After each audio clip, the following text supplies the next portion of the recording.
السلام علیکم دوستانو، شیردل تخنیکی معلوماتی چینل ته ښه راغلاست. الله تعالی دې وکړي د صحت او عافیت جامه پتن ولر. زموږ د نن ورځې ټاپک او موضوع دا څنګه کولی شو امپیر واټ ته بدل کو په ډي سي اے سي او 3 فیز سرکټ کې. نو دوستانو د دې ټولو مهمو معلوماتو پر رابطه زه غواړم ستاسو سره مختصر لنډ او مهم معلومات شریک کړم. نو دوستانو دا ویډیو مه سکپ کوئ، تر اخره پورې وګورئ ترڅو د دې مفیدو معلوماتو څخه ځانونه برخمن کړئ. نو دوستانو راځو ټاپک او موضوع ته. اول راځو ډي سي فارمول ته چې څنګه کولی شو امپیر واټ ته کنورټ کو. نو د دې واټ مساوي کیږي امپیر ضرب ولټیج سره.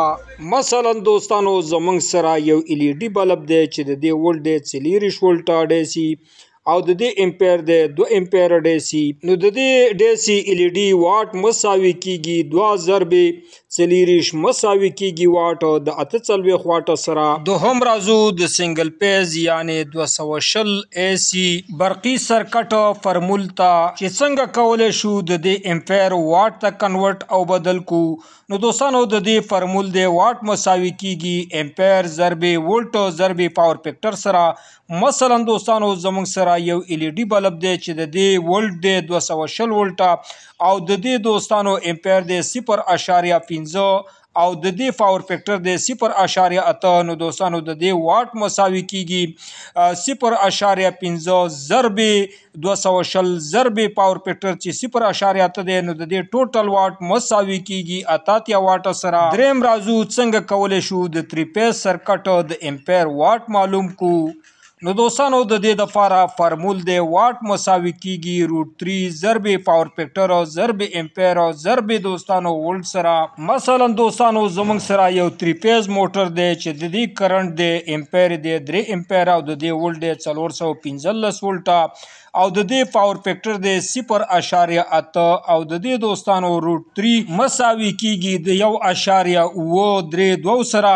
نو دوستانو د دې موټر واټ مساوي کیږي 1950 واټ سره. او کله چې د دې موټر واټ مونږه کیلو واټ تاړو نو 1900 تقسیمو په 0 باندې نو د دې موټر کیلو واټ مساوي کیږي د 1.25 کیلو واټ سره.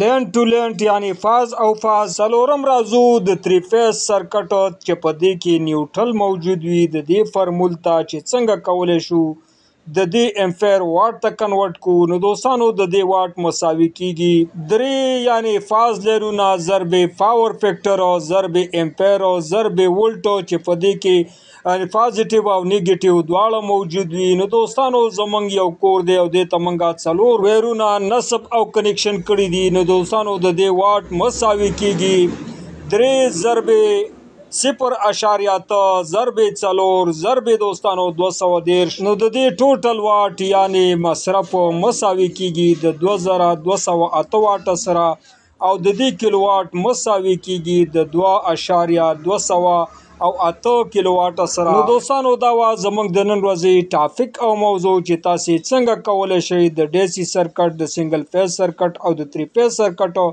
امپیر دوستانو دا واټ ته کنورټ او بدل کړئ. نو دوستانو که غواړئ برق تخنیک څخه ځانونه برخمن کړئ او خپل هر قسم برقي وسایل په خپل کورونو کې ترمیم او جوړ کړئ. نو دوستانو که تر اوسه پورې مو زما چینل نه وي سبسکرایب کړی نو مهرباني وکړئ زما چینل سره سبسکرایب کړئ او که دا ویډیو مو خوښه شوې در سره لایک او شیر کړئ د خپلو ملګرو سره ترڅو خیر او پیدا ټولو ته ورسیږي. دوستانو ستاسې د توجه او لیدو څخه یو نړۍ مننه. السلام علیکم.